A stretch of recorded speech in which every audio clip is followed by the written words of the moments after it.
Hello there, everybody. Thank you for making it out to Bluegrass production of You Can't Take It With You on this nice afternoon. There were a couple things I wanted to cover before we started the show. My name is Garrett Van Allen, if I didn't already say that, and I had the opportunity to student direct this year, although I've been in productions with Bluegrass for the past several years. But my position wasn't the only one that kind of opened up this year because of a few changes. I'd like to acknowledge Sarah Ortiz and Andrea Annis for putting together all the costumes for the show, Calvin Wright for being head of props, Tessa D'Souza, who's back there doing tech and was stage manager. Even our beautiful set here was built by Mrs. Bennett's son, who's not a student here, but still. One thing that I probably should mention, we ran into a bit of a snafu this week. One of the young ladies that was playing one of the eccentric characters in our show, her character name is Essie, she couldn't attend our performance due to some difficult circumstances, and neither could her alternate. So we were without an Essie. So I'd like to give a very, very big acknowledgement and even a round of applause to Julia Sutherland, who 2 days ago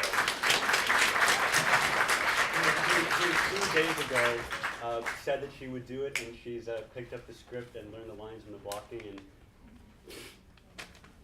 she's a braver man than I could have done. So that's pretty cool. There's some changes, some errors were made. Rachel Stowe is actually performing in the role of Mrs. Kirby tonight, not Reagan Moore. And also we'd like to thank Mr. Stowe for helping us take the set in. Beyond that, bathrooms are over there, water fountains is everything. The students, when they're done, will be in the lobby and you can meet them out there. But now, I'd like to take everybody back to the 1930s, during the height of the Depression, 1936. This is the house of the Sycamore family, who live in New York City, right outside Columbia University. So I hope you enjoy everybody's unique eccentricities and enjoy the show. Feel free to laugh or cry, do whatever. Give them energy. That'll help them the most. Really feed them. As actors, we like the attention. So hope you enjoy the show.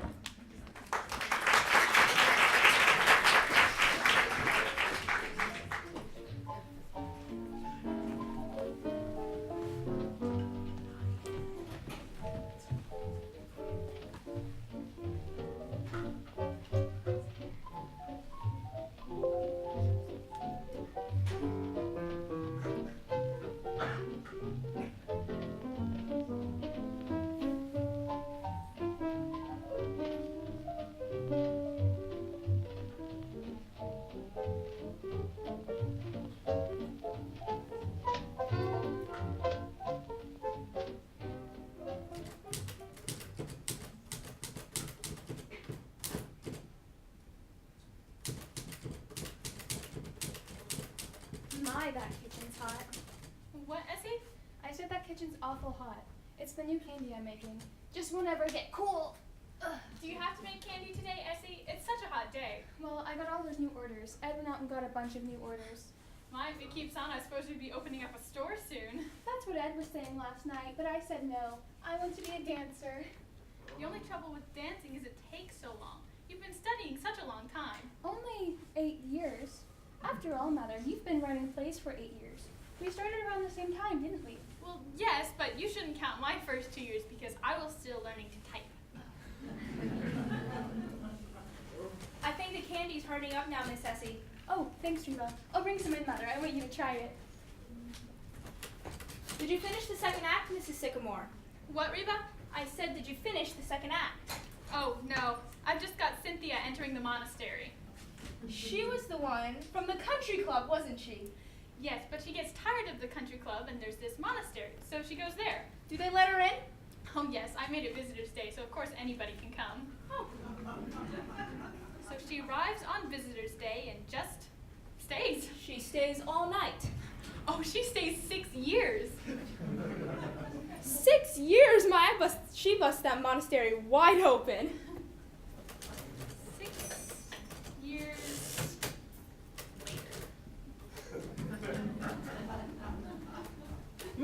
DePenna! Yeah?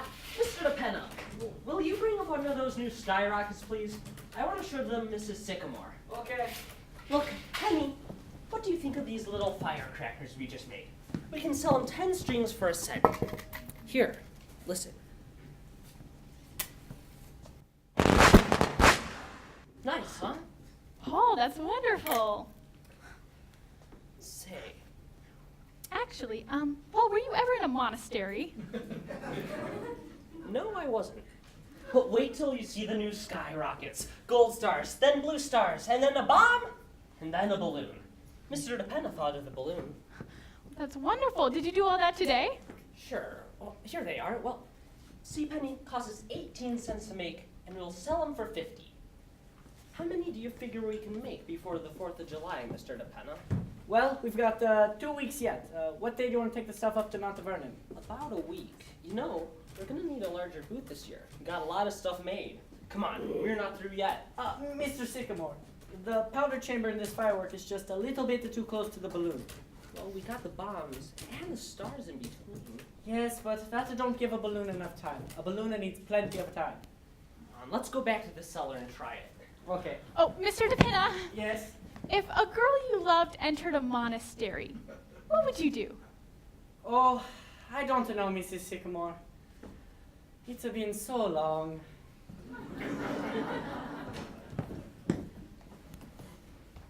Is Miss Alice going to be home for dinner tonight?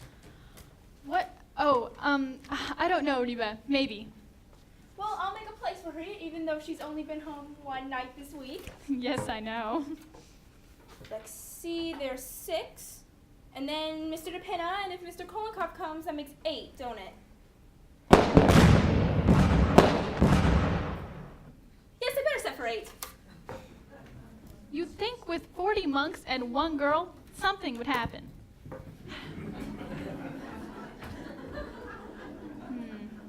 So I think I'll go back to the war play. It'll be better when they're harder, Mother, but try one. I want to know what you think. Well, they look lovely. What do you call them? I think I'll call them Love Dreams. I'm going back to my war play, Essie. Oh, are you, Mother? Yes, I seem to have gotten myself stuck in a monastery and I can't get out. Oh, well, it'll come to you, Mother. Remember how you got out of that jungle. The snakes look hungry. Did Reba feed them? I don't know. Reba, did you feed the snakes yet? Oh, no, Donald's coming and he always brings flies with him. Okay. Well, be sure to do it before Grandpa gets home. You know how fussy he is about them. Yes, ma'am.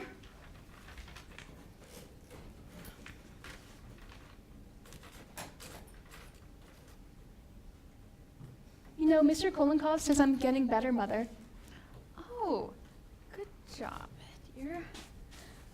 Wait till you see this. Oh, very impressive.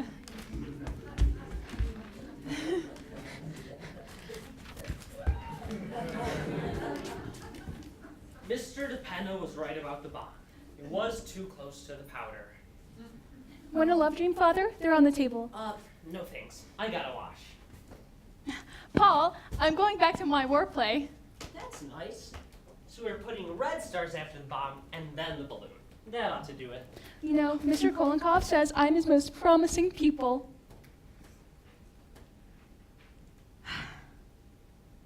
You'd really think, with that many monks, and just one. Essie! Hey, Essie!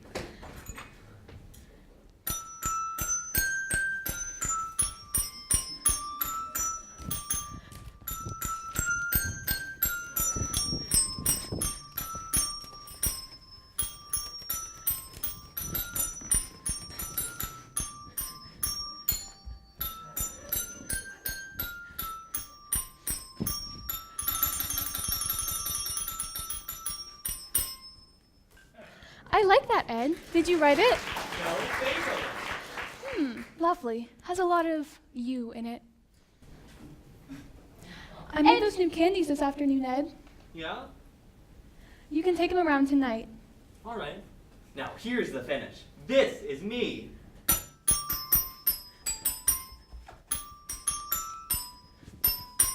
How's that? Fine, Ed. Remember that when Kolonkov comes tonight, will you? Ed, dear, why don't you and Essie have a baby? I don't know. We could have one if you wanted us to. What about it, Essie? Do you want to have a baby? Oh, I don't care. I'm willing if Grandpa is. Let's ask him.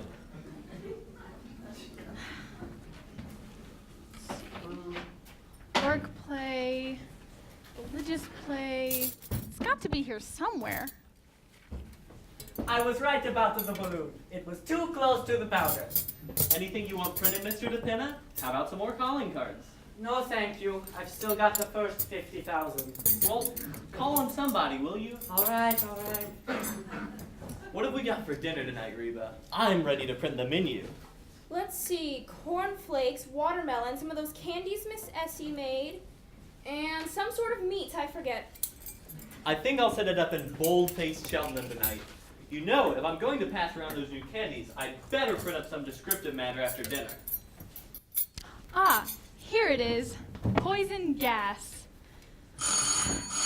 That must be Donald. Look at Reba smile. The boyfriend, eh, Reba? They're awfully cute, Donald and Reba. Sort of like Romeo and Juliet. Hello, Reba. Hi, Donald. Evening, everybody. Evening, Donald. How have you been? Been pretty good, Mr. Ed. How are you, Mrs. Sycamore? Oh, just fine, Donald. Donald, were you ever in a monastery? No, ma'am. I don't go no places much. I'm on relief. Oh, yes, of course. Here are the flies, Reba. Caught a big mess of them today. You sure did. I see you're working, Mrs. Sycamore. That's right, Donald. How's Grandpa? Oh, he's just fine. He's down at the Columbia this afternoon. The commencement exercises. My. Years certainly do go by. Ooh. M-E-A-T. What's he go there for all this time, Penny? I don't know. It's just so handy right around the corner. Oh, Donald, Mr. DePenna and I are heading up to Mount Vernon next week to take up the fireworks. You think you could give us a hand? Well, yes, sir. Only I can't take any money for it this year, because if the government finds out I've been working, they'll be pretty sore. Oh. Ed, I got a wonderful idea in the bathroom just now. I was reading Trotsky. It's yours, isn't it? Yeah, I left it there. Who is it? You know Trotsky, the Russian Revolution. Oh, yes. Anyhow, it struck me it was a great fireworks idea. Remember the last days of Pompeii? Oh, yes. Palisades Park. That's where we met. Well, I'm gonna do the Russian Revolution. A full hour display. Say. Paul, that's The wonderful. red fire's the flag, huh? Sure, and the Tsar and the Cossacks. And the freeing of the slaves. No, Donald. The Russian Revolution. Why, hello, Grandpa. Well, sir, you should have been there. That's all I can say. You should have been there. Was it a nice commencement, Grandpa? Wonderful. They get better every year. You don't know how lucky you are, your snakes. Big class this year, Grandpa? How many were there? Oh, it must have been 2 acres. Everybody graduated. Yes, sir, and much funnier speeches than last year, too. You want to hear a good speech, you go up and hear Father Divine. I'll wait. They'll have him at Columbia. Donald, will you go in the kitchen and tell Reba dinner's ready? Because Grandpa's home and we won't wait for Miss Alice. Yes, ma'am. Reba, Grandpa's home. You can have dinner. We made a new skyrocket today, Grandpa. Wait till you see it. Evening, Grandpa. Good evening, Mr. DePinna. Didn't we make a fine rocket today, Mr. DePenna? We certainly did. I wonder why they don't have fireworks at commencements. Don't make enough noise. You take a good commencement orator and he'll drown out a whole carload of fireworks. And say just as much, too. Well, don't the graduates ever say anything? No, they just stand there in cap and nightgown and accept their diplomas. Then around about 40 years from now, they suddenly say, "Where am I?" Hello, Grandpa. Have a nice day. Hello, have a nice day. Don't I even get kissed? Excuse me, Grandpa. I'll take a tomato. Thank you. Father? No, I could have used a couple of these this afternoon. Mother? No thanks, dear. Play something, Ed.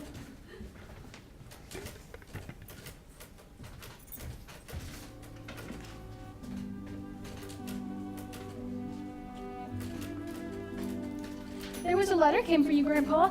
Did you get it? Really? A letter for me? But I don't know anybody. It was for you, though. Had your name on it. Well, where is it? I don't know. Where's Grandpa's letter, Mother? What, Essie? Where's the letter that came for Grandpa? Oh, I don't know.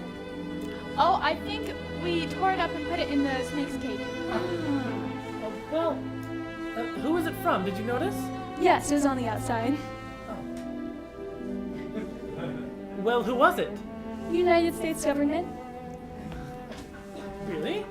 I wonder what they wanted. There was one before that, too. Same people. There were a couple of them. Well, if any more come, I do wish you'd give them to me. Yes, Grandpa.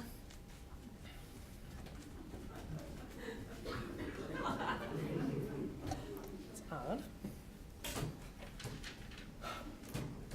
You know, I think I'll go to Westchester and do a little snake hunting tomorrow. God is the state. The state is God. What's that? God is the state. The state is God. Who says that? Trotsky. Oh, that's all right. I thought you said it. It's nice printing, you know. Good and short.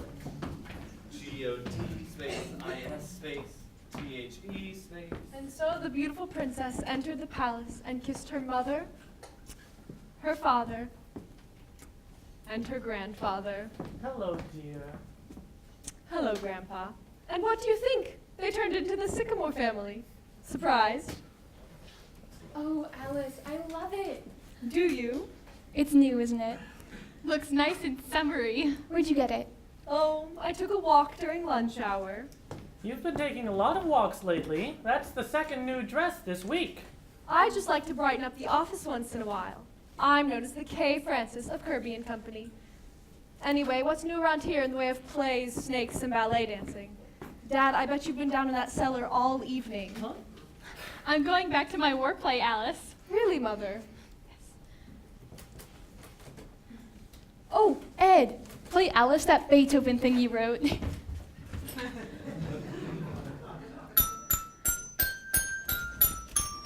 you know you can mail a letter all the way from Nicaragua now for 2 potatoes?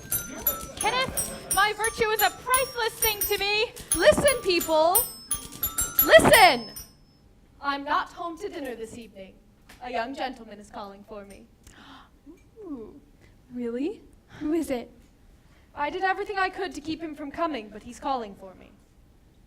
Well, why don't you both stay to dinner? No. I want him to take you in easy doses.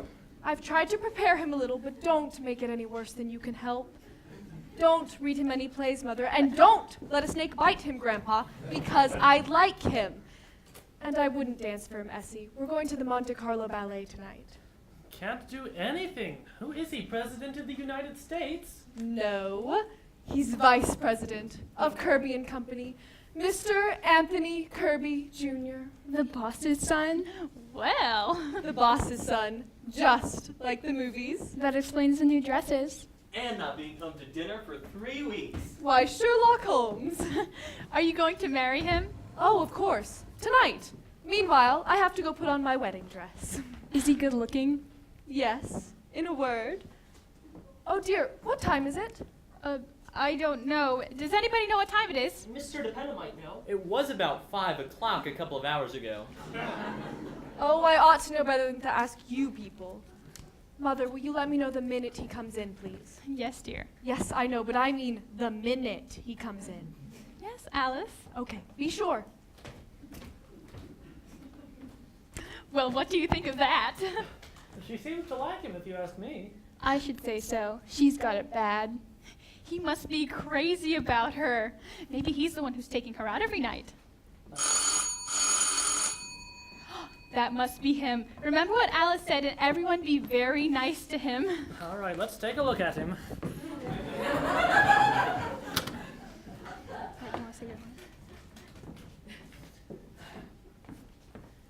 How do you do? Hello. I'm Alice's mother. Come right in, come right in. All right, this is Alice's father and Alice's sister and her husband, Ed Carmichael. Hi. And that's Alice's grandfather. Well, now that you've met all of us, give me your hat and make yourself right at home. I'm afraid we're making a mistake. How's that? My card. Oh. Wilbur C. Henderson. Internal Revenue Department. That's right. Does Mr. Martin Vanderhoff live here? Yes, sir. That's me. Well, Mr. Vanderhoff, the government wants to talk to you about a little matter of income tax. Income tax. Mind if I sit down? Go right ahead. Is that Mr. Kirby, Mother? No, it isn't, dear. It's an internal something or other. Pardon me. Mr. Sycamore. Oh, excuse me. What is it? These things are not going on. Now, here, Mr. Penna, Grandpa's busy. Oh, okay. Pardon us. Now, Mr. Vanderhoff, we have written you several letters about this and you have not made any reply. So that's what those letters were. I told you they were from the government. According to our records, you have never paid an income tax. That's right. Well, why not? I don't believe in it. Well, you own property, don't you? Yes, I do. And receive a yearly income from it That's right. of between $3,000 and $4,000. That's right. You've been receiving it for years. Since 1901, if you want the exact date. Well, the government's only concerned from 1914 on. That's when the income tax started. Well, Well, it seems you owe the government 24 years back income tax. Now wait a minute. You can't go back that far. That's outlawed. What's your name? What difference does that make? Ever file an income tax return? No, sir. And what was your income last year? $28.50, wasn't it, Essie? Yes, sir. If you please. Now, Mr. Vanderhoff, you know there's a serious penalty for not filing an income tax, don't you? Penalty. look, Mr. Henderson, let me ask you something. Well, Suppose I pay the government this money. Mind you, I don't say I'm going to, but for the sake of argument, what's the government going to do with it? how do you mean? Well, if I go into Macy's and I buy something, well, there it is. I see it. What's the government going to give me? Well, the government gives you everything. It protects you. What from? Invasion. Foreigners may come and take everything you've got. Oh, I don't think they're going to do that. If you didn't pay an income tax, they would. How do you think the government keeps up with the Army and Navy? All those battleships. Last time we used battleships was in the Spanish-American War. And what did we get out of that? Cuba. And we gave that back. I wouldn't mind paying for it if it were something sensible. Sensible? What about Congress and the Supreme Court and the President? We have to pay them, don't we? Not with my money. Now, wait a minute. I'm not here to argue with you. All I know is that you haven't paid an income tax, and you've got to pay it. They've got to show me. We don't have to show you. Like I said, all those buildings down in Washington. Interstate commerce and the Constitution. The Constitution was paid for long ago. And interstate commerce, what is that anyhow? There are 48 states, see? And if there weren't interstate commerce, nothing could go from one state to the other. See? Why not? They got fences. They don't have fences, they got laws! My God, I've never seen anything like this before! Well, I might pay about $75 for it, but that's all it's worth. We'll pay every cent of it, like everyone else. Listen, Essie, listen to this a minute. And let me tell you something else! You'll go to jail if you don't pay, do you hear? That's the law! And if you think you're bigger than the law, you've got another thing coming! You're no better than anybody else, and the sooner you get that through your head, the better! You'll hear from the United States government. That's all I can say. Watch out for those snakes. How was that? Fine, Ed. My goodness, he was mad, wasn't he? Well, it's not his fault. It's just the whole thing is so silly. He forgot his hat. Say, what size is that hat? 7 1/8. Just right for me. Who was it, that fellow, anyway? Some internal something. This must be Mr. Kirby. Better make sure this time. Yes, I will. I hope he's good looking. Oh, hello. Is this Mr. Anthony Kirby Jr.? Yes. Oh, come right in, come right in. I'm Alice's mother, Mrs. Sycamore, and that's Alice's father and her grandfather, and this is Alice's sister and her husband, Ed Carmichael. Well, now that you've met all of us, give me your hat and make yourself right at home. Thank you. Is that Mr. Kirby, Mother? Yes, it is, dear. Okay, And I'll be right down. he's lovely.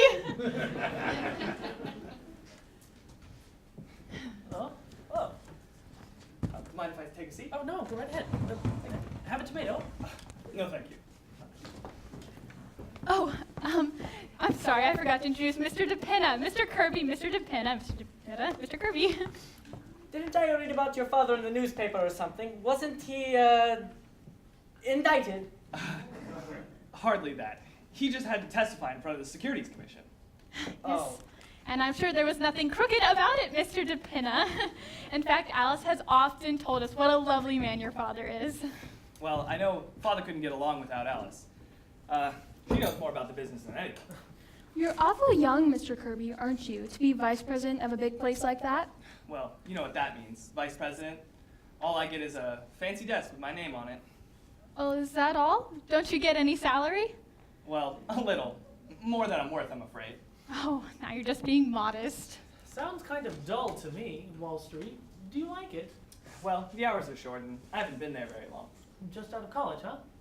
I kind of just knocked around for a while first. Oh, travel, did you? For a while. And then I went to Cambridge for a year. England. That's right. Say, what's a English commencement like? Did you see any? Oh, excellent. Uh-huh. But anyway, now fun's over and I'm facing the world. Oh, well, then I suppose you're all ready to settle down and get married. No, Penny, I'm sure Mr. Kirby knows his own mind. I wasn't making up his mind for him, was I, Mr. Kirby? That's quite all right, Mrs. Sycamore. You see, Paul. You mustn't rush him, Mother. I'm just saying he's bound to get married, and suppose the wrong girl gets him. Well, here I am, a vision in blue. I see you've all had time to get acquainted. Oh, yes, we were just having a lovely talk about love and marriage. I'm sorry, I came down as quickly as I could. Oh, I didn't mind at all. Darn those flies in the kitchen! Oh, Miss Alice, you look lovely. Where are you going? Out, Reba. Step in, huh? Oh, that must be Mr. Kolenkov. I think we'd better go, Tony. All right, you take cream on your cornflakes, Grandpa? I forget. Half and half, Donald. Ah, my little rubbish! Oh, that's Kolenkov, all right. Yes, sir, Mr. Kolenkov. Good evening, everybody. Good evening. Grandpa, I've had a letter from Russia. The second 5-year plan, it's a failure. Well, if you'll excuse us, Mr. Kolenkov. My little Alice, I've never seen you look so magnificent. Thank you, Mr. Kolenkov. This is Mr. Kirby. Mr. Kirby, this is Mr. Kolenkov, as his dance teacher. How do you do? How do you do?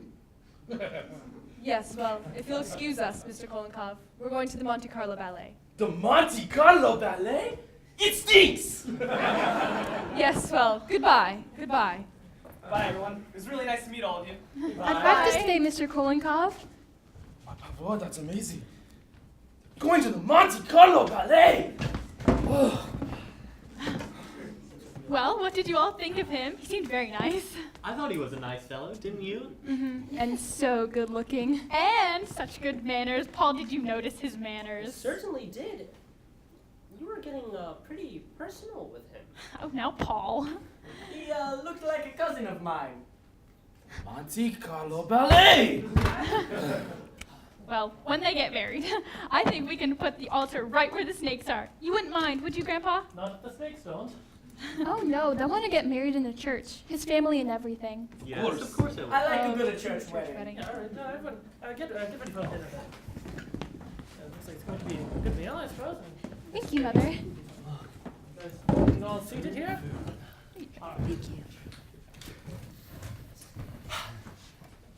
Well, sir, we want to thank you for everything you've done for us. Everything seems to be going along fine, and we're certainly much obliged. Remember, all we ask is to just go along and be happy in our own sort of way. We have our health, but as far as anything else is concerned, we'll leave it to you. Thank you. So, So excited. Get the straw! Wait till the right there! Thank you, Reba. Thank you. Thank you, man like that. The family,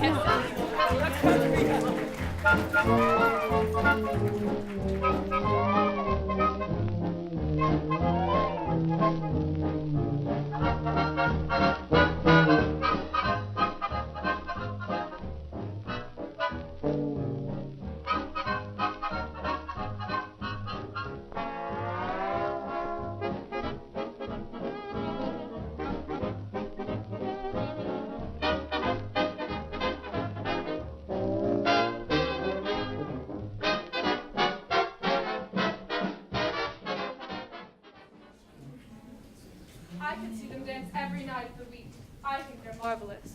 They are, aren't they? But of course, going into any theater gives me a thrill.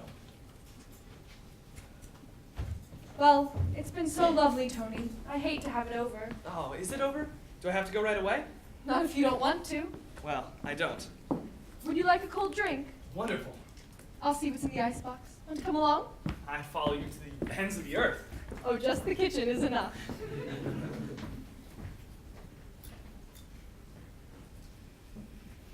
Oh, I like it. You've done it very simply, haven't you? Yes, we weren't sure whether to do it Empire or Neo-Grecian. So you went with Frigidaire, I see. Yes. Yes, it's so easy to live with. Lucky you're not hungry, Mr. K. An icebox full of cornflakes. That gives you a rough idea of the sycamores. Of course, why they make these bottle caps so small, I never did. On the table. I'll take mine in a glass, if you don't mind. There you are, Miss Sycamore. A foaming beaker. Anyhow, it's cold. Now, if you'll please be seated, I'd like to propose a toast. I'm seated. Miss Sycamore, to you. Thank you, Mr. Kirby. To you. You know something? What? I wouldn't trade 1 minute of this evening for all the rice in China. Really? Cross my heart. Is there much rice in China? Oh, terrific. Didn't you read The Good Earth? Oh, well, I suppose I ought to go. Is it very late? Very. I don't want to go. I don't want you to. All right, then I won't. When do you take your vacation? Last 2 weeks in August. I think I might take mine then, too. Really? What do you think you'll do? I don't know. I hadn't thought much about it. Going away, do you think? I might not. I like the city in summertime. Me too.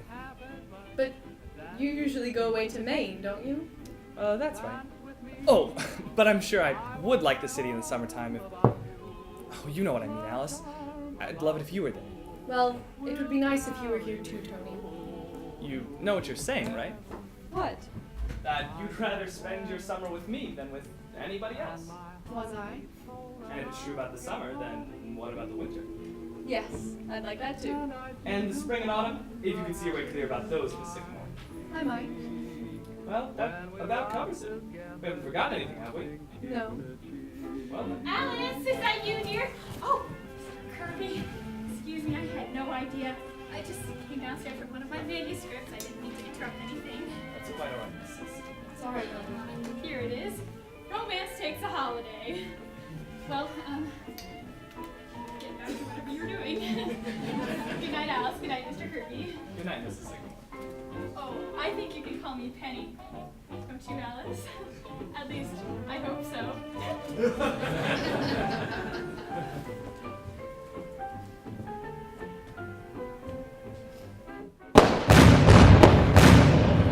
What was that?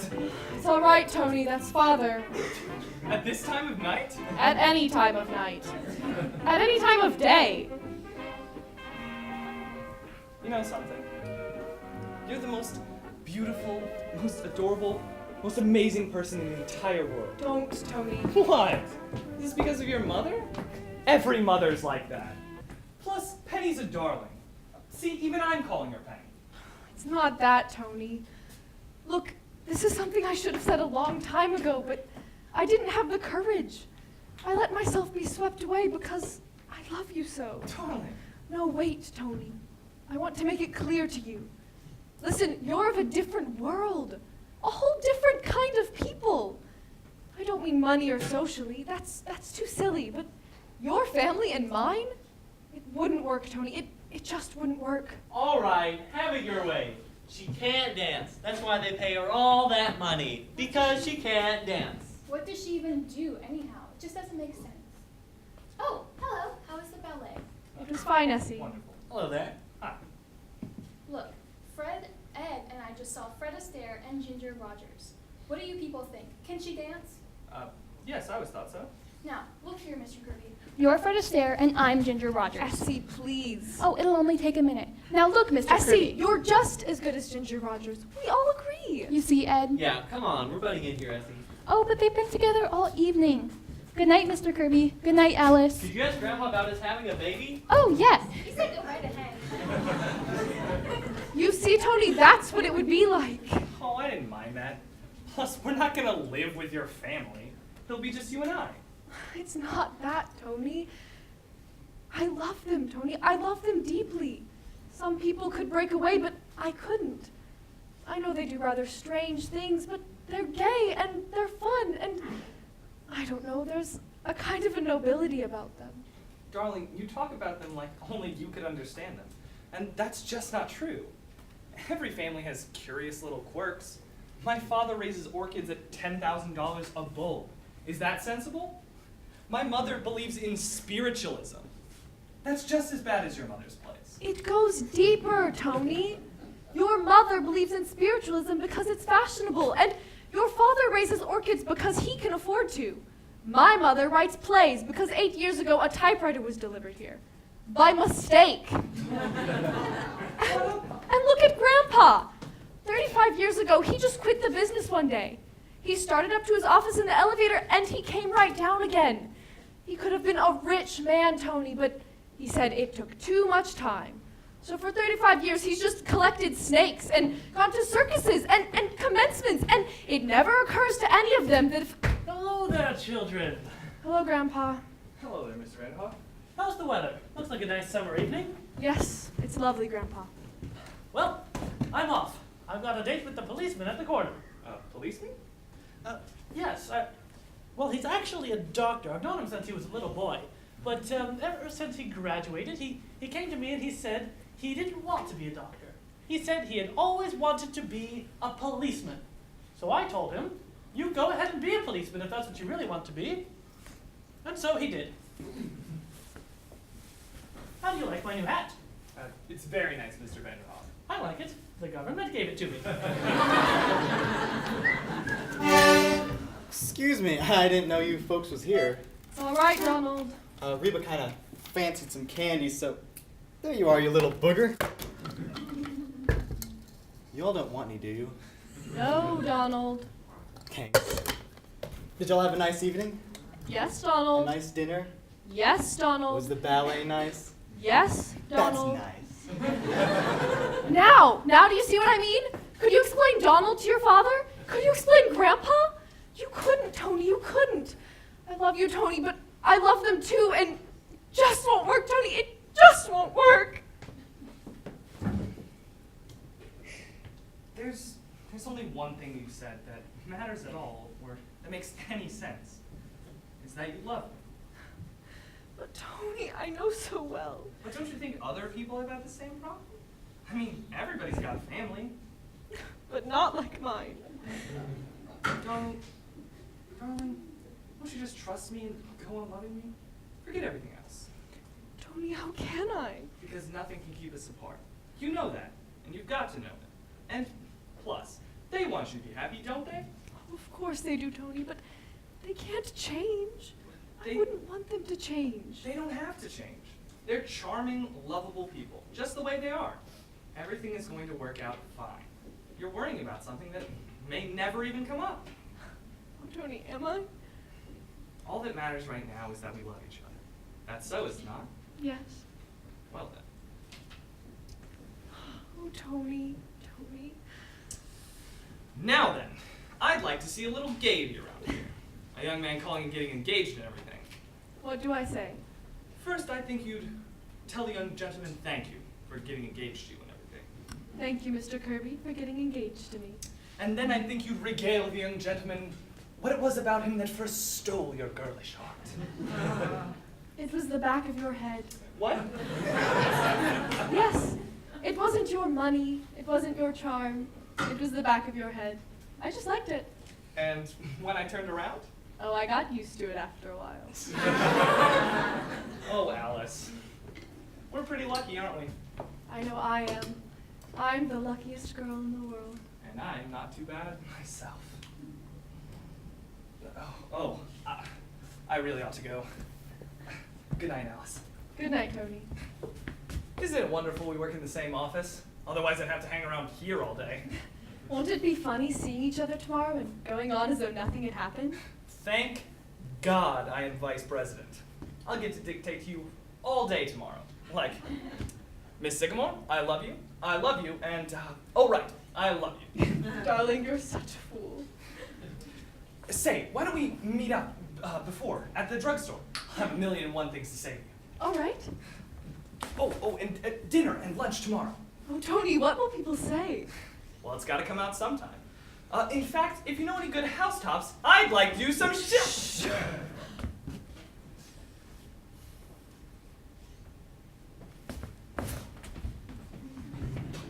Yes, sir, Mr. DePena. You did a good night's work. That's what, 500 Black Panthers, 300 willow trees, and 86 kitty bombers. Pretty good. Why, hello, Alice. You just come in? Oh, no, Father, I've been home quite a while. Have a nice evening. Yes, Father, I had a wonderful evening. Say, I'd like you to take a look at this new red fire. Will you turn off the lights, Mr. DePena? I want Alice to get the full effect. What, Father? Take a look at this new red fire. It is beautiful.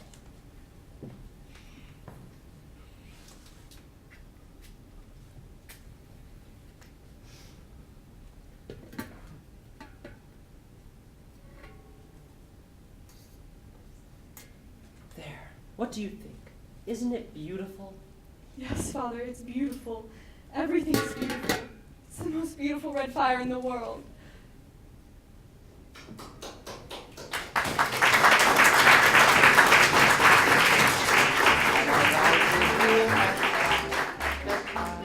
I can't believe it's true.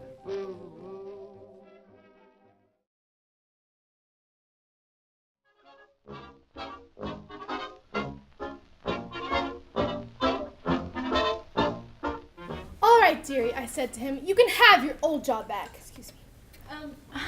I'm ready to read you the new play, Miss Wellington, anytime you're ready. Just a minute, dearie. Just 1 minute. I hope you don't mind my asking, but you don't have that mirror with you when you're performing, do you? Oh, I'm glad you brought it up. Once a play opens, I never touch my mirror. Once I walk through those doors, the mirror gets put away. Until intermission.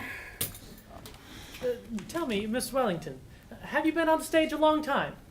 Oh, yes. All of my life. Ever seen Peg O' My Heart?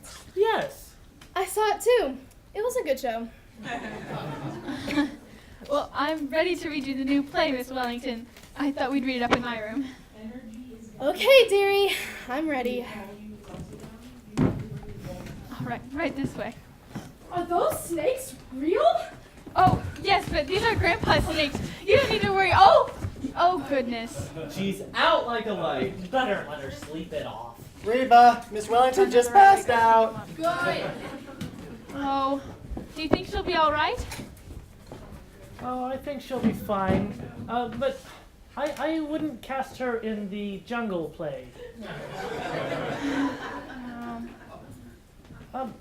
Penny, the next time you meet an actress on the top of a bus, I'd send her the play instead of inviting her home to read it.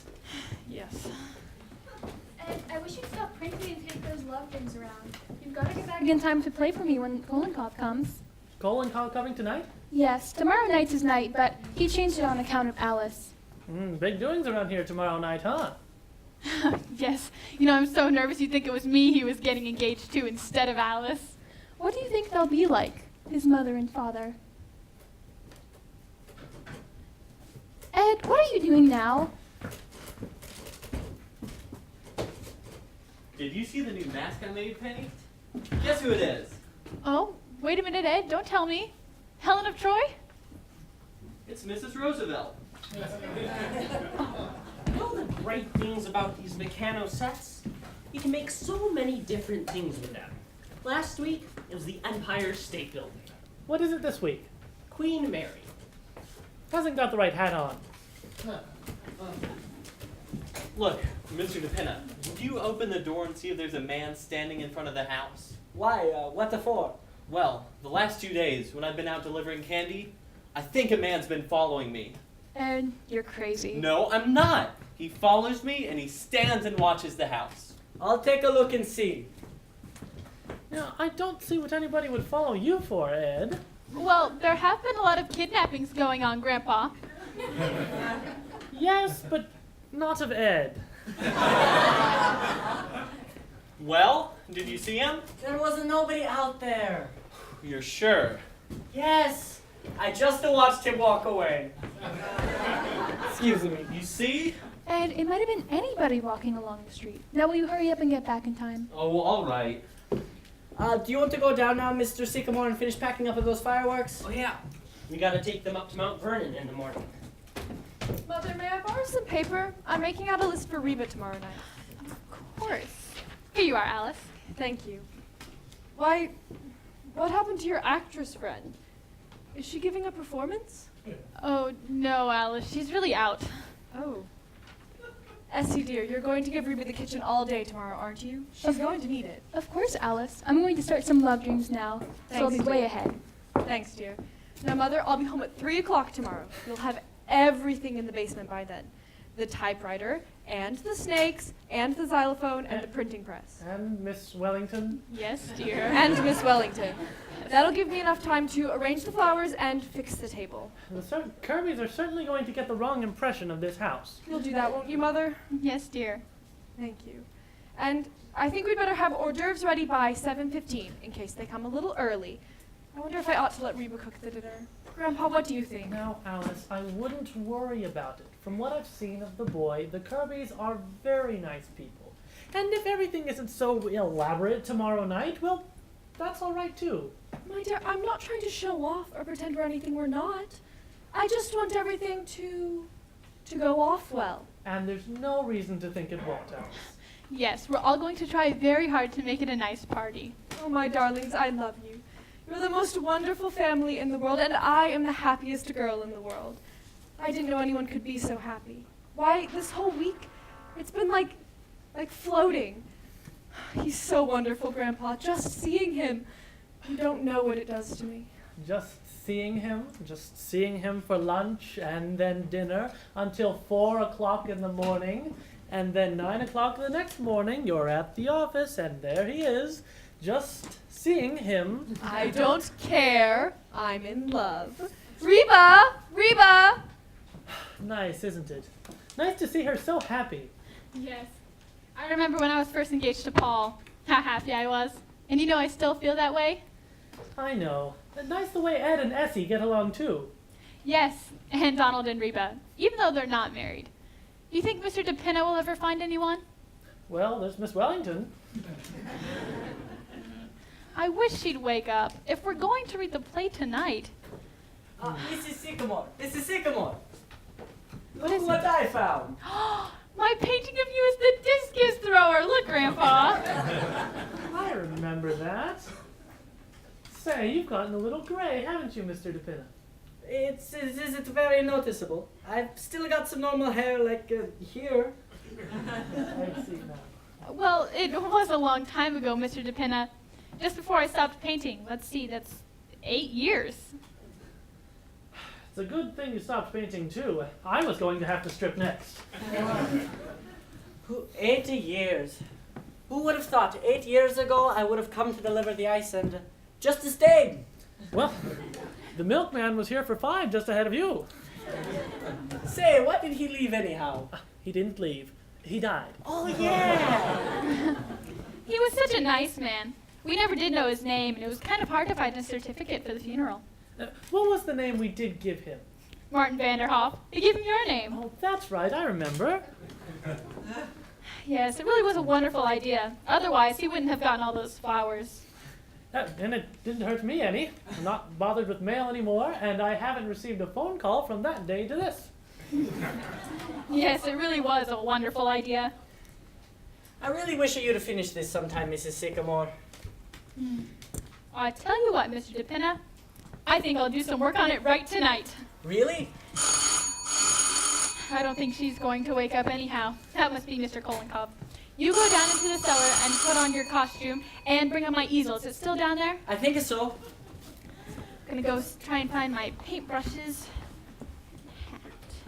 I think I might have seen... Rabishka, my little Rabishka. Yes, sir, Mr. Kolenkov. Hello, Mr. Kolenkov. Madam Sycamore, I greet you. Tell me, Grandma, what should I do about Rabishka? I keep telling her she'd make a great toe dancer. But she laughs only. I can't get up on my toes, Mr. Kolonkov. I've got corns. Rabishka, you could wear diamonds! A great girl, Grandpa. What is that? It's a painting of Mr. DePinna. Penny painted it. It sticks. I know. What do you think of that? What is that? That is an actress, friend of Penny's. She's good, yes? She is good, no. How are you, Kolonkov? I am magnificent. Life is chasing around inside of me like a squirrel. 'Tis, huh? How's Russia? Any more news? I've had a letter from one of my friends, and I save for you the stamp. Oh, thanks, Kolonkov. They've sent him to Siberia. Well, how's he like it? He's escaped. He's escaped and gone back to Moscow. He will get them yet if they do not get him. Good for The him. Soviet government. I could take the whole Soviet government and just... Ah!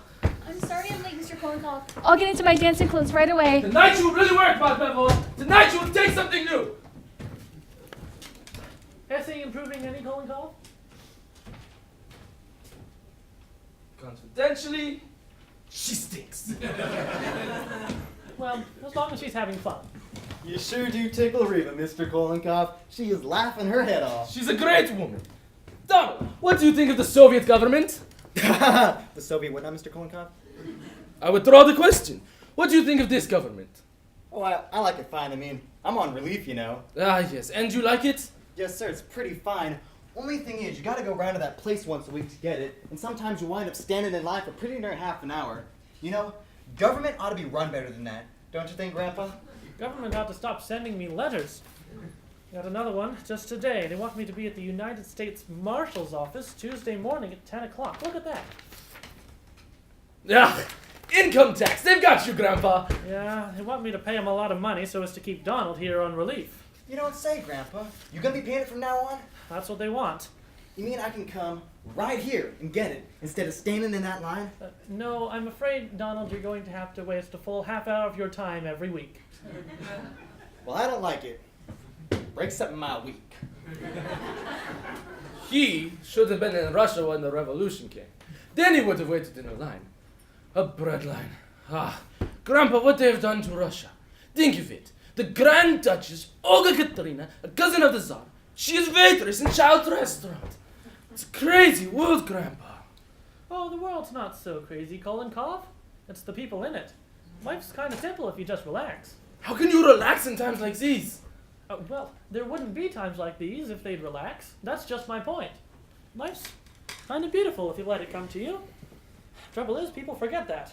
I know I did. I was right in the thick of it, biting and clawing and scratching. A regular jungle.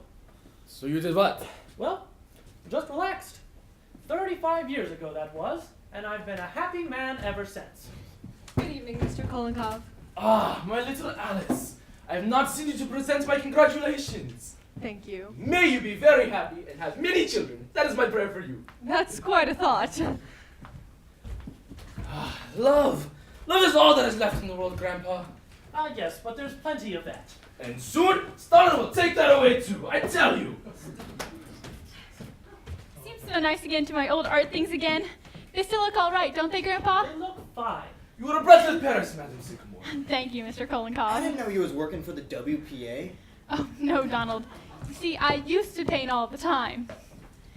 It happened again. There was a fellow following me everywhere I went. Nonsense, Ed. It's just your imagination. No, it's not. It happens every time I'm out delivering candy. Well, maybe he wants a piece of candy. It's all right for you to laugh, Grandpa, but he keeps following me. You do not know what following is. In Russia, everybody's followed. I was followed right out of Russia. You see, Ed, it's just your imagination. Well, maybe. What is that? It stinks. Where do you want these, Mrs. Sycamore? Right over here, Mr. DePinna.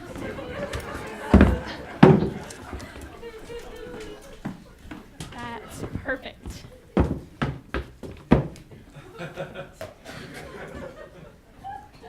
Like it. Say, has something happened your figure in these last 8 years, Mr. DePina? I don't think so. And for tonight's lesson, we use the first movement of Scheherazade. Romeo, oh, Romeo. Yes, Miss Wellington? Yes? Oh, dear. Sorry, Mr. Kolenkov, I couldn't find my slippers. Tonight you really work, my boy. But art is only achieved through perspiration. Why, that is wonderful, Mr. Kolenkov.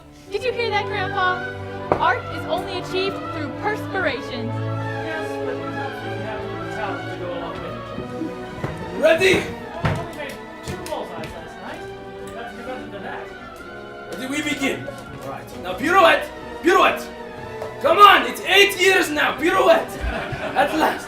Alright, entrechat. Entrechat.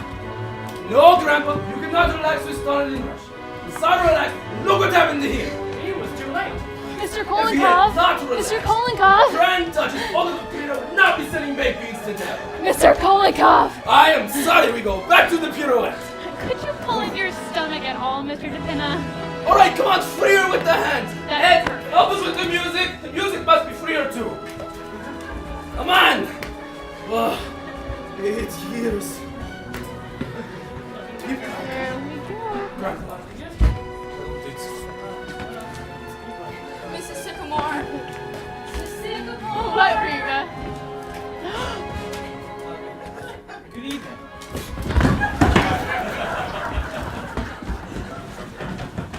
How do you do? How do you do?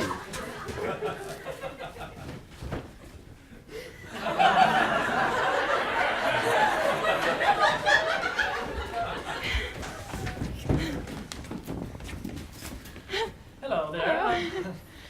Come in. Why don't you? Are we too early? No, not at all. It's perfectly all right. Make yourselves at home. It was just that we expected it to be tomorrow night. Tomorrow night. What? I don't know. I It's thought. perfectly all right. We're glad you're here. Tony, how could you possibly? I'm sorry, Dad. I just thought it was tonight. Tony's just Don't most worry embarrassed. about it. Why, we weren't doing a thing. No, just a quiet evening at home. That's all. Now, don't let it bother you.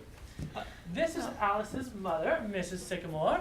How do This you is Mr. Kolenkov, Essie Carmichael, Mr. Carmichael, and Mr. DePina. How do you do? Don't mind my costume. I'll take it right off. Oh, Mr. DePina, could you tell Mr. Sycamore to come up? Tell him that the Kirbys are here. And be sure to put his pants on.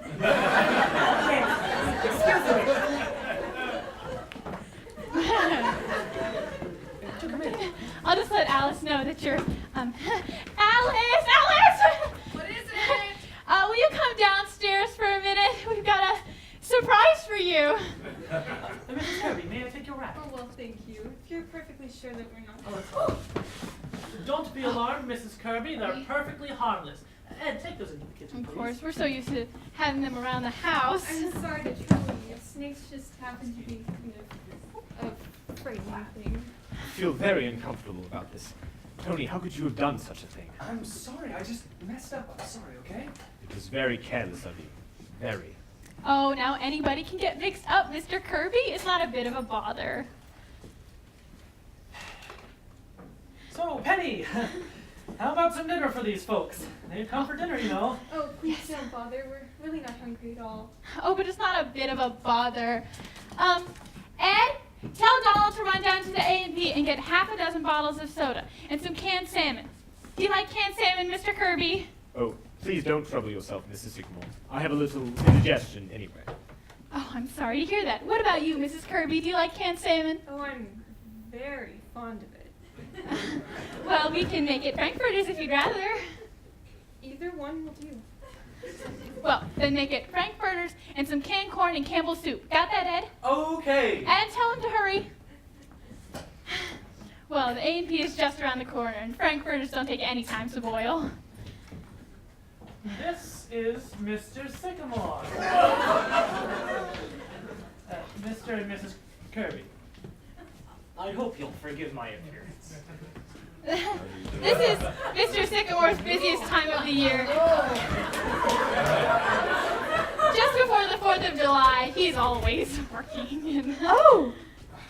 Alice, have to forgive me. I'm the most dull-witted person alive. I thought the dinner was tonight. Tony, I can't imagine. I'm so sorry. Why? Have you all met each other? Yes, indeed. How do you do, Mrs. Kirby? I'm afraid I'm not very presentable. Oh, darling, you look lovely. Of course she does. Don't let it worry you, my dear. We've all just met each other a night sooner. But I was planning such a nice party for tomorrow night. Well, we'll come again tomorrow night. See, there you have it, Alice. Am I forgiven? I guess so. It's just... Well, we better see about getting you all some dinner. Oh, that's all been taken care of, Alice. But the door. Mother, what did you send out for? Mr. Kirby suffers from indigestion, and he can only eat certain things. Oh, it's all right. It's all right. I asked him what he wanted, dear. Thank you, Grandpa. But, Mother... Oh, it's not as serious as all that, just because I have a little indigestion. Perhaps it is not indigestion at all, Mr. Kirby. Perhaps it is stomach ulcers. Don't be absurd, Mr. Kolenkov. You mustn't mind Mr. Kolenkov. He's Russian. And Russians tend to look on the dark side of things. All right, I am Russian. But a friend of mine, a Russian, died from stomach ulcers. Really? Please, Mr. Kolenkov. Mr. Kirby has indigestion, and that is all. All right. Let him wait. You make yourself at home, Mr. Kirby. Thank you. So, how are business conditions? Are we pretty well out of the depression? Yes. Of course, it all depends. But you would say that things are continuing to improve. Broadly speaking, yes. As a matter of fact, industry is operating at a 64% capacity, as against 82% in 1925. Of course, in 1929... Romeo, oh Romeo, wherefore thou Right this way, Miss Langton. That may seem a little strange to you folks, but she's not accountable for her actions. She came over to dinner and was overcome by the heat. The heat? Yes. It affects some people more than others, you know. Perhaps I'd better see if she's all right. Excuse me. You know, it is awfully hot, but you usually escape this hot weather, don't you, Mrs. Kirby, up in Maine? As a rule. I had to come down this week, however, for the flower show. Mother wouldn't miss that flower show for the world. That blue ribbon is a high spot of her year. You know, I won a ribbon at a flower show once for raising onions. Remember, Alice? That was a garden show, Essie. Oh, yes. I think she'll be all right. Has Donald come back yet? No, he hasn't. Oh, well, I'm sure he'll be back any minute. I'm afraid you all must be starved. Oh, it's all right. Say, I didn't know there were little children in the house. Oh no, that's mine. Ah, really? Well, I suppose every man has his hobby. Or do you use it for a model of some kind? No, I just play with it. I see. Maybe you'd be better off if you had a hobby like that, Father, instead of raising orchids. I wouldn't be surprised. Do tell us about your orchids, Mr. Kirby. You know, I hear they could take up to 6 years before they blossom. Think of that. Well, some of them can take even longer. I have a bulb coming along now that I've waited 10 years for. Oh, Donald! Oh, did you find everything? Yes, ma'am. Only they didn't have any frankfurters, so I got pickled pig's feet. Oh, it's all right, Donald. Just take it all into the kitchen. Mr. Kirby, please tell them all about your orchids. I know they'd love to hear it, and please excuse me. Kind of an expensive hobby, raising orchids. Well, yes, it is. But I feel that if a hobby gives one sufficient pleasure, it is never really expensive. That's very true. Yes. I'm afraid I need something to relieve the daily nerve strain. After a week in Wall Street, I'd be pretty crazy if I didn't have something like that. I know men with yachts just for that very reason. Why don't they just give up Wall Street? How's that? Oh, I was just joking. Well, I think it's necessary for everyone to have a hobby. Of course, it's more to me than just a hobby. My great solace is spiritualism. Spiritualism? Well, now, Mrs. Kirby, everyone knows that's a fake. To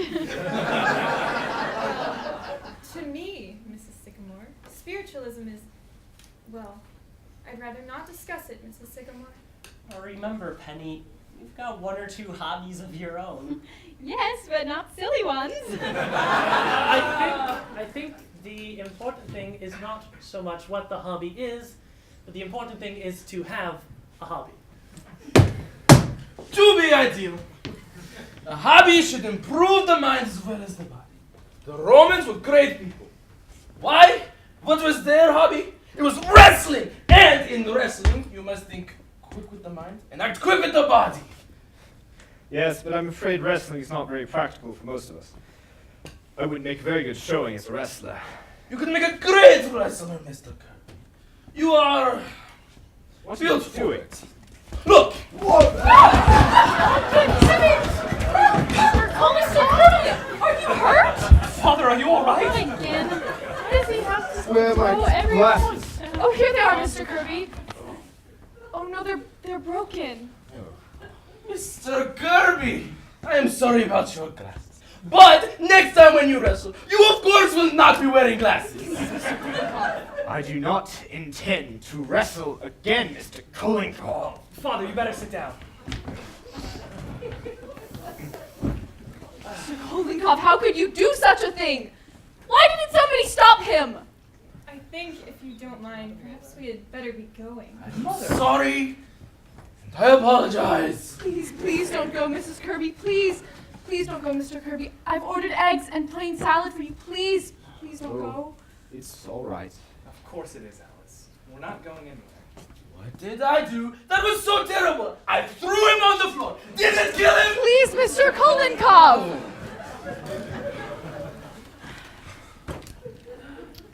Well, that was exciting for a minute now, wasn't it?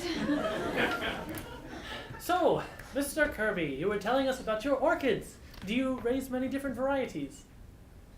I'm afraid I've quite forgotten about my orchids. Oh, I'm awfully sorry, Mr. Kirby. If I'd been here. Look, why don't we all play a game of some sort while we're waiting? Yes. That'd be a fine idea. I know a wonderful trick with No, Mr. Kolenkov. Mr. Kolenkov. No. Now, Mr. and Mrs. Kirby will love this game. It's perfectly harmless. I'm not very good at games, Mrs. Sycamore. Oh, but any fool could play this game, Mr. Kirby. All you do is write your name on a piece of paper. Mother, what is this game? There you are. Pass that up, please. All right, Mr. Kirby, you write your name on that piece of paper, and Mrs. Kirby, you do the same on this one. Here you are, Grandpa. Yeah. All right. Now, I'm going to call out 5 words. Just anything at all. And you're to put down the first word that comes to your mind. It's called forget-me-not. So, for example, if I were to say grass, you might put down green. Just whatever you think of, see?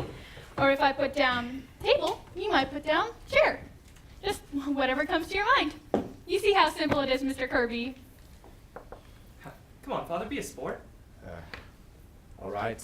I shall be happy to play it. You see, Alice, he does want to play.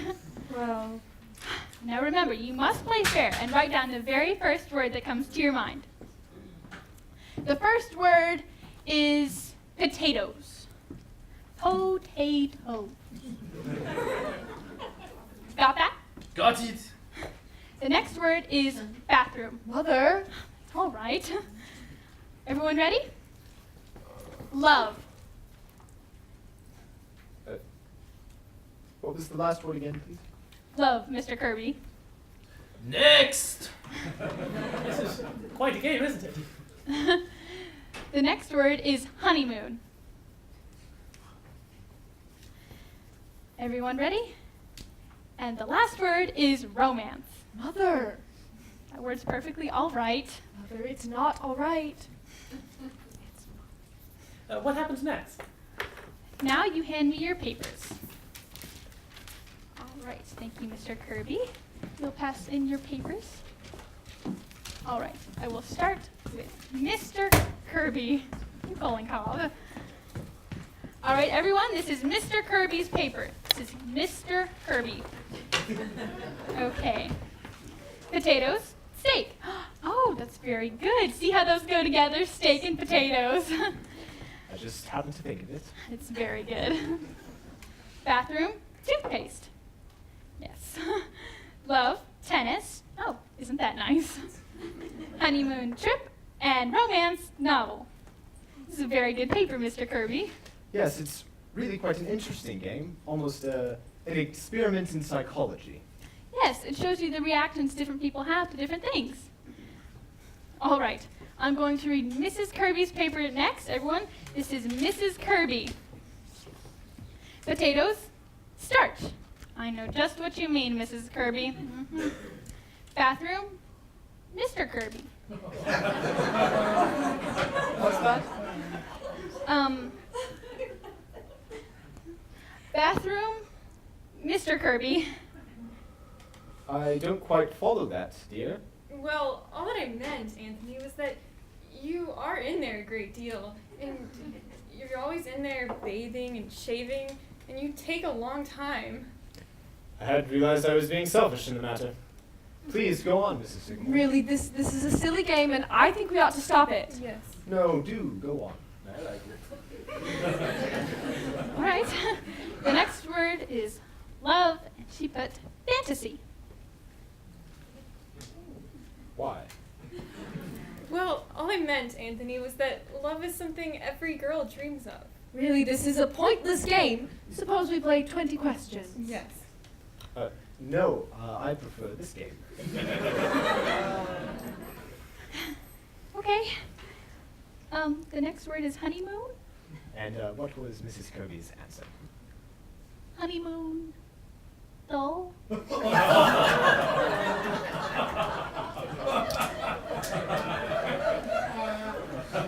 Did you say dull?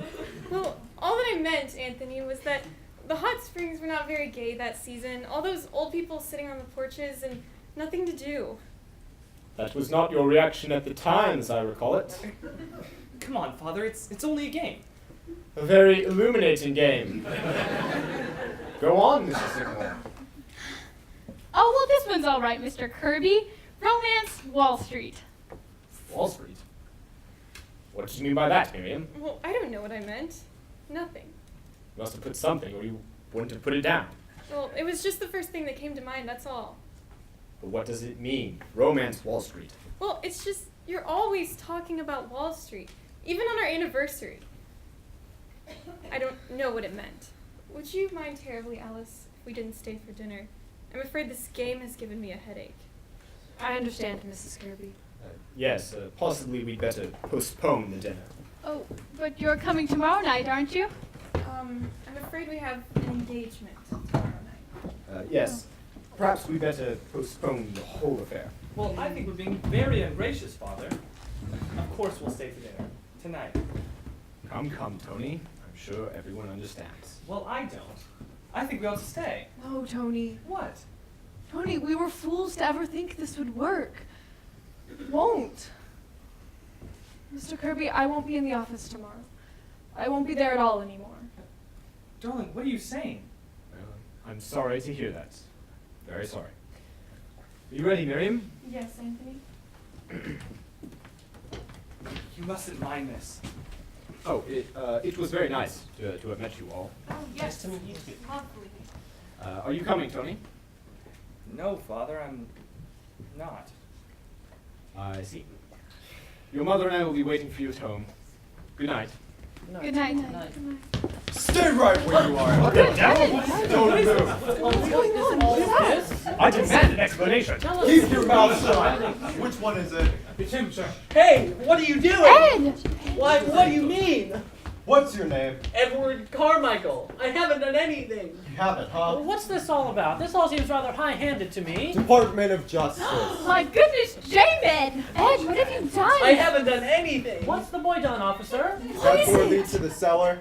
Yes. It does, yes. Jim, Yes, sir. take a look downstairs, see what you find.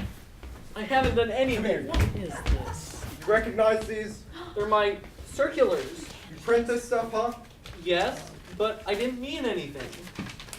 Dynamite the Capitol, dynamite the White House, dynamite the Supreme Court. God is the state, and the state is God. But I didn't mean that. I just like to print, don't I, Grandpa? Officer, the government is in no danger from Ed. Printing is just his hobby. He prints anything. He does, eh? I've never heard such nonsense. I refuse to stay Hey, here and... let me get my pipe, will you? Let me get Shut my... up! You're right, Chief. They have enough gunpowder down there to blow down the whole city. But we only use that for the bombs and... Still, everyone in this house is under arrest! Officers, it seems to be... Shut up! Stop it! Stop it! Who's this? That is my mother. The fireworks!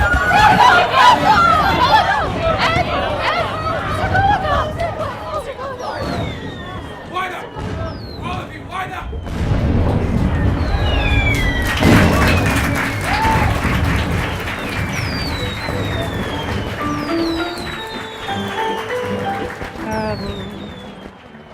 I'm in heaven, and my heart beats so that For appearance in the West Side Court this morning, after spending the night in jail, the defendants, 13 in all, were brought before Judge Kahulahan and given suspended sentences for manufacturing fireworks without a permit. Yeah, they kept me in the same cell with the dancer from the burlesque show last night. I was in a cell with Mr. Kirby. My, he was mad. Mrs. Kirby and the burlesque dancer, they were fighting all night. Whole lot about Mr. Kirby in here. Anthony W. Kirby, head of Kirby & Co., 62 Wall Street, who was among those apprehended, declared he was in no way interested in the manufacturing of the fireworks, but refused to state why he was on the premises at the time of the raid. Mr. Kirby is a member of the Onion Club, the Rackwit Club, the Harvard Club, the BU Chess Club, and a member of the National Geographic Society. My, he is a joiner. Yeah, all those rich men are like elks or something. Ever notice how rich folks is always getting themselves in trouble? Yes, sir, I'm glad I'm not rich. Me too. Well, I don't know what I'm going to do with all that food in the kitchen. And we're gonna eat it anyhow? Well, I'm cooking it, but they don't have much of an appetite. I'm hungry. Well, they ain't. They're also broke up over Miss Alice. What's she want to go away for anyway? Where's she going? I don't know, mountains someplace, and she's going all right, no matter what they say. I know Miss Alice when she has that look in her eye. It's too bad, ain't it? Sure is. Not even a balluna left. Look. How's your hand, Mr. DePena? Better? Oh, yes, it's better. Is there more olive oil in the kitchen? It's in the salad bowl. Thank you. Well, she's going. Nothing anybody said could change her. She's not going to be away long. Is she, Mrs. Sycamore? I don't know, Reba. She won't say. My, it's going to be lonesome around here without her. How you feel, Mrs. Sycamore? Well, I'm all right, Donald. Just a little sad, that's all. I think maybe if I get some work done, I'll feel better. Well, I won't bother you then.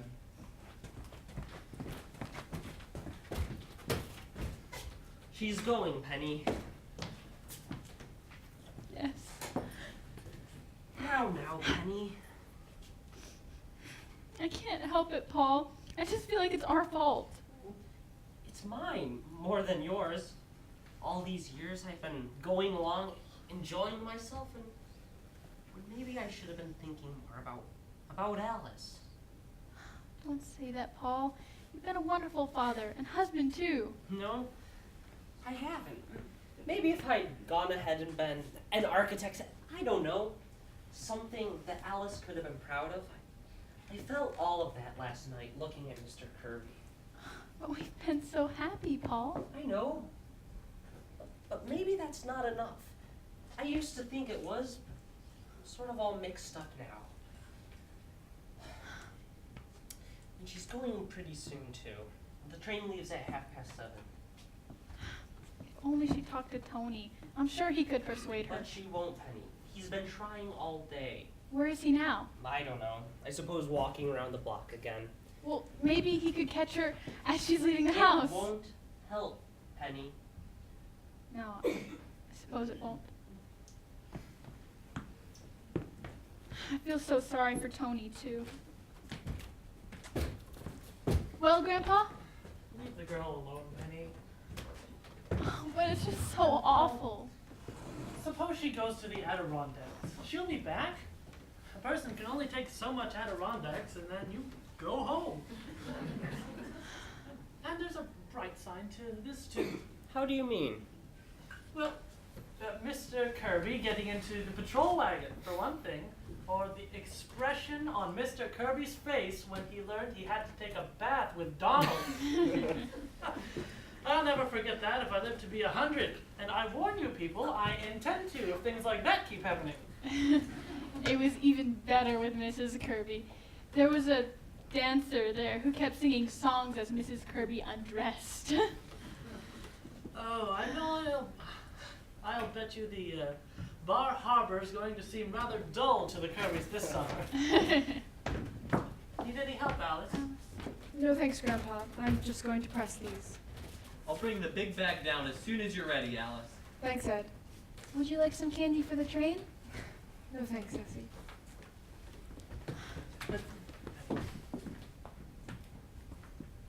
Really, Alice, you could be just as alone here as you could in the Adirondacks. You could stay up in your room all the time. No, Mother. I just need to get away for a while. Away from everyone. Oh, I love you all. I love you dearly. You know that, but I just need to be by myself for a while. I'll be all right. Father, did you phone for the cab? No, I didn't know you wanted one. Oh, I told Mr. DePinna to tell you, Paul. Didn't he tell you? Oh, he told me, but I forgot. Oh, I wish I lived in a family that didn't always forget everything. That behaved the way other people's families do. I'm sick of cornflakes and Ed and everything. Why can't we be like other people?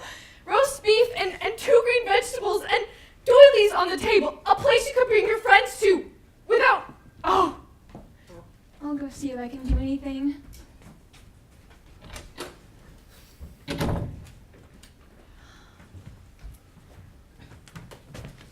Tony, she's in the kitchen. Go talk to her. Thank you. Come on, Alice, just listen to me. It's no use, Tony. You're not being fair, Alice. At least let me talk to you. Where'd they go? Upstairs. She walked out the minute he came in. Knock the olive oil right out of my hat. I'm gonna smell a little bit fishy. And feeling any better, Mr. DePinna? Oh yes, it's much better. Everything burnt up downstairs. Everything and my Roman costume. I told you there was a bright side to everything. All except that income tax. I get a new letter every day. What are you gonna do about that, Grandpa? Well, I had a sort of idea the other day. What was it? Well, Good evening, I'm everybody. not sure it'll work, but I'm going to try. Hello, Mr. Kolikoff. You will forgive me. The door was open. I don't think I can take a lesson today, Mr. Kolonkov. I'm not feeling up to it. I wonder if I could ask you guys a great favor. Of course, Mr. Kolikoff. You guys have heard me talk about my friend, the Grand Duchess Olga Katrina? Yes. Yes. Her cousin is the Tsar of Russia. Was the Tsar of Russia. And she hasn't had a good meal since before the revolution.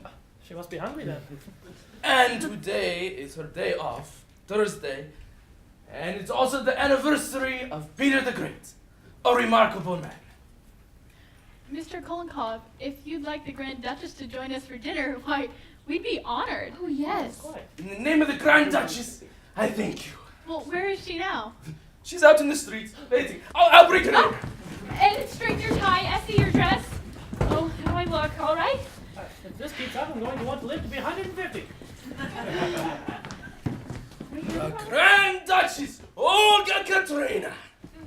Your Highness, permit me to present Madam Sycamore, Miss Carmichael, Grandpa, Mr. Carmichael, and Mr. Sycamore. And Mr. Divina. That's quite enough, Mr. DePinna. Will you be seated, Your Highness? Oh, thank you. You are most kind. We are most honored to have you. I am most happy to be here. How soon is dinner? Oh, it'll be quite soon, Your Highness, very soon. Oh, thank you. I do not mean to be rude, but I must be back at the restaurant by 8 o'clock. I am substituting for another waitress. Your Highness, I'll make sure you are back on time. Thank you. Tell me, Highness, didn't you wait on me at Child's once, the 22nd Street place? Oh, no. That was my sister. The Grand Duchess Natasha. I work in Times Square. Oh. Quite a lot of you folks living over here now, aren't there? Oh, yes. There are many.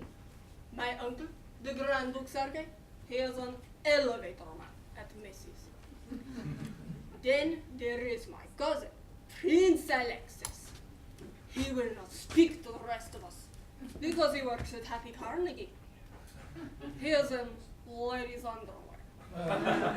When he was working at Coney's Island, he was willing to talk to you. Kolenkov, our time is coming. My sister, Natasha, is studying to be a manicurist. Uncle Sergei, they are promised to make floor walker. And next month, I get transferred to the 5th Avenue Childs. From there, it is only one step to Schroff's. And then we will see what Prince Alexis says, huh? I think you've got him. You're telling me? Your Highness, did you know the Tsar? Personally, I mean. Why, yes, of course. He was my cousin. It was terrible what happened. But perhaps it was for the best. Where could he get a job now? Brother, that is true. And poor relations are poor relations. It is the same in every family. My cousin, the King of Sweden, he was very nice to us for about 10 years. Every once in a while, he would send a money order. But then he said, I just cannot go on. I am not doing so well myself. I don't blame him. No, of course not. Will you excuse me for a moment? Tell me, Duchess, is it true what they said about Rasputin? Everybody must know about Rasputin. Yes, my dear sir, it is true. You don't say. And how? Your Highness, we must watch the time. Oh yes, I must not be late. The manager does not like me. He is a communist. Oh, well, we'll see if we can hurry things up. Essie, why don't you go into the kitchen and see if you can help Reba? All right. But I will come too. Oh, but Your Highness, not on your day off. Oh, but I do not mind. Where is your kitchen? Right through here. But Your Highness, it is your day off. Oh no, but I love to cook. Come, Kolenkov. If they have got sour cream and pot cheese, I make you some blintzes. Blintzes! Pablo, we're gonna teach you something! Say, that Duchess is, alright, no? Say, Duchess, mind if I help? Gee, she's got a wonderful face for a mask, hasn't she? She really was very nice, especially considering she's a Grand Duchess. Wonderful what some people go through. And still keep kind of gay, too. Yes, she made me forget about everything for a minute. I'd better call that cab, I suppose. No, wait, Paul. Here they are. Maybe Tony has changed. Ed, will you go upstairs and bring my bag down, please? Don't you do it, Ed. Ed, please. Fine, Ed. Bring the bags up. You know, you have the stubbornest daughter in all 48 states, right? If that's the cab, it's certainly wonderful service. Oh, Mr. Kirby. Is Tony here, Alice? Yes, he is. Come right in. How do you do? How do you do? Tony, forgive my intruding, but I would like you to come home with us. Your mother is very upset. All right, Father.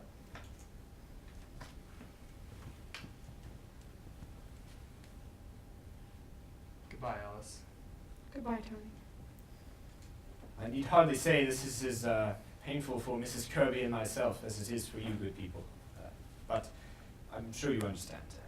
Well, yes, and in a way, no. Now, I'm not the sort of person who likes to run other people's lives, but it seems to me, Mr. Kirby, that these two young folk just don't have as much sense as you and I have. Grandpa, will you please not do this? I am simply talking to Mr. Kirby. A cat can look at a king, can't he? Alice, dear, do you want me to do that for you? No, thanks, Mother. You've got quite a while before the train goes, Alice. Will you send a cab to 761 Claremont? Right away, please. Yes, that's right. Thank you. Alice. Oh, Father. Are you ready, Tony? Now, Mr. Kirby, I'm sure after last night you probably think this family is a little crazy. Well, I would not say that, but I'm not accustomed to going out to dinner and spending the night in jail. Well, you must remember, Mr. Kirby, you came on the wrong night. Why, tonight I bet you nothing will happen at all. Maybe. Mr. Vanderhoff, it was not merely the events of last night that convinced Mrs. Kirby and myself this engagement would be unwise. Father, I can handle my own affairs. Alice, for the last time, will you please marry me? No, Tony. I know what your father is saying, and he's right. No, Alice, he's not. Now, Alice, you're in love with this boy, and you're not marrying him because we're the kind of people we are. Grandpa. I know you think our families wouldn't get along. Well, maybe we wouldn't. But who's to say they're right and we're wrong? Grandpa, I never said that. I only feel that... Well, I feel that Tony here is too nice a boy to wake up 20 years from now with nothing in his life but stocks and bonds. How's that? Oh, you know, mixed up and unhappy. The way you are. Mr. Vanderhoff, I am a very happy man. Really? I don't think so. Certainly I am. Well, no, you're not. Just last night you said after a week in Wall Street, you're pretty near crazy. Where do you think you get your indigestion from? Happiness? No, sir. You get it because half of your time, more than half of your time, is spent doing things you don't want to do. Why do you keep on doing it? Why do I keep on? That's my business. A man can't give up his business. Why not? You can't take it with you. You got all the money you need. That's a very easy thing to say, Mr. Vanderhoff. But I've spent my entire life building up my business. And what's it got you? Oh, the same kind of mail every morning, the same kind of meetings, the same deals, the same indigestion. Where does the fun come in? Don't you think there ought to be something more? Didn't you want more than that when you started out? We haven't got too much time, you know. Any of us. And what would you have me do? Live the way you do? Do nothing? I have plenty of fun. I have time to read, talk, visit the zoo now and then, practice my darts, even have time to notice when spring comes around. Don't talk to anybody I don't want to. Don't have 6 hours of things I have to do every day before I get 1 hour to do what I like in. And I haven't taken bicarbonate of soda in 35 years. What's the matter with that? The matter with that? Well, suppose we all did it. Everyone goes to zoos. Don't be ridiculous, Mr. Vanderhoff. Who would do the work? Oh, there's always people who want to work. You can't stop them. Well, inventions and they fly the ocean. And there's people to go down to Wall Street too, because they like it. But from what I've seen of you, Mr. Kirby, I don't think you're one of them. I think you're missing something. I'm not aware of missing anything. I wasn't either until I quit. I used to go down to that office 9 o'clock sharp, no matter how I felt. I used to lay awake nights for fear I wouldn't get that contract. Oh, got all worked up about the world too. Got worked up about whether Cleveland or Blaine was going to be elected president. Well, but who cares now? What I'm trying to say, Mr. Kirby, is I've had 35 years that no one can take away from me, no matter what they do to the world. You see? I do see. It's a very dangerous philosophy. It's un-American. And it's exactly why I'm opposed to this marriage. I don't want Tony falling under its influence. And what's so wrong with it, Father? It's downright communism. Well, you didn't always think so. Of course I did. What are you talking about? No, you didn't always think so. Because there was a time that you wanted to be a trapeze artist. What? Don't be an idiot, Tony. No, I read those letters you sent to Grandfather. Do you remember those? No, dared you? Why, Mr. Kirby, that's wonderful. Did you wear tights? No, absolutely not. The whole thing is absurd. I was 14 at the time. Yes, but at 18 you wanted to be a saxophone player, didn't you? Tony. And at 21 you ran away from home because grandfather wanted to force you into the business. It's all right there in black and white. You didn't always think so. I may have had silly notions in my youth, but thank God my father knocked them out of me. Mr. Kirby, I think if you listen carefully, you can hear yourself saying those same things to your father 25 years ago. We all said it, and we were right. How many of us would be willing to settle when we're young for what we eventually get? All those plans? What happens to them? Oh, it's only a handful of the lucky ones that get to look back and say they even came close. So, before they clean out that closet, Mr. Kirby, I'd get in a few good hours on that saxophone. Pardon me. How many will there be to dinner? Oh, allow me to introduce Mr. Anthony Kirby and Mr. Kirby Jr., the Grand Duchess Olga Katrina. How's that? How do you do? Before I make all of the blintzes, how many will there be to dinner? Oh, I'd make quite a stack of them, Your Highness. You can't ever tell. Good. You know, the Tsar always said to me, Olga, do not be stingy with the blintzes. Who did you say that was? The Grand Duchess Olga Katrina. She's cooking the dinner. Oh. Yes. Well, are you going to stay to dinner? Yeah. Looks like it's going to be a good dinner. Why not stay? It'll kind of give us a chance to get acquainted. How about it, Father? Are we going to stay for dinner? Well, if you'd like to, Tony, I'd like to very much. Now, if only Alice would call away that cab. Mr. Vanderhoff? What do you say, Alice? Looks like it's going to be a good crowd. Are you going to stay for dinner? I'm staying, Alice. The families ought to get to know each other. Oh, Mr. Kirby. Tony, oh, Thomas. Grandpa, you're wonderful. I've been telling you that for years. Hey, Grandpa, here's a letter for you. It was in the icebox. Government again. Oh, how do you do, Mr. Kirby? How do you do? Now, Alice, if you'd like to step into my office, I'd like to do a little dictating. I'd better tell that cab. Well, well, well. What does it say? The United States government apologizes. I don't owe him a nickel. It seems I died 8 years ago. How? Well, remember the milk ban that we buried under my name? Yes. Well, I simply told them that I was Martin Vanderhoff Jr., and they are very sorry, and I might even get a refund. Grandpa, you old crook. Sure. How did you escape the income tax? Tonight, my friends, you are really going... How do you do? How do you do? Fine, fine. Glad to see you, actually.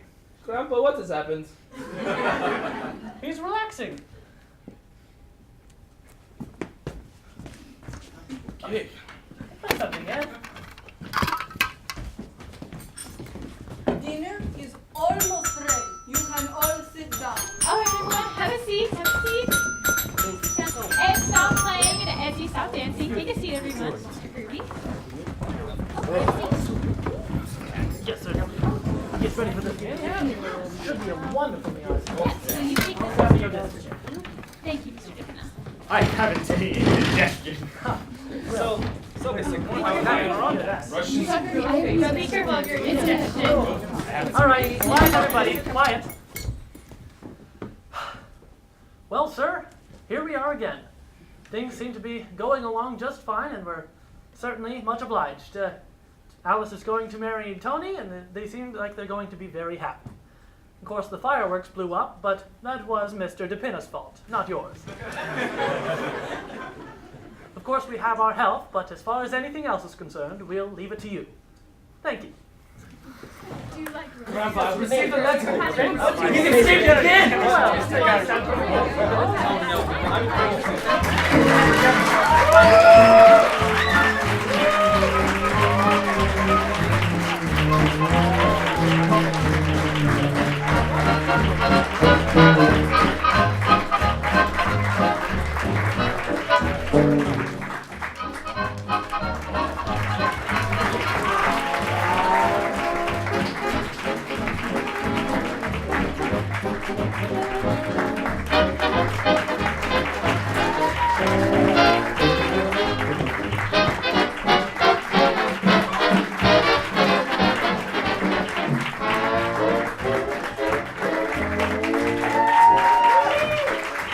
I have dreamed about romance, about men like Galahad and Sir Lancelot. Always did the things I like to do.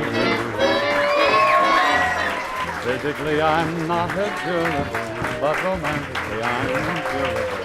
And I'd like to do the same for you. Well, I've got some castles I want to have built, baby. And I've got some dragons I want to have killed, baby. I'll get into my 7-inch suit. I'll get into my bulletproof suit.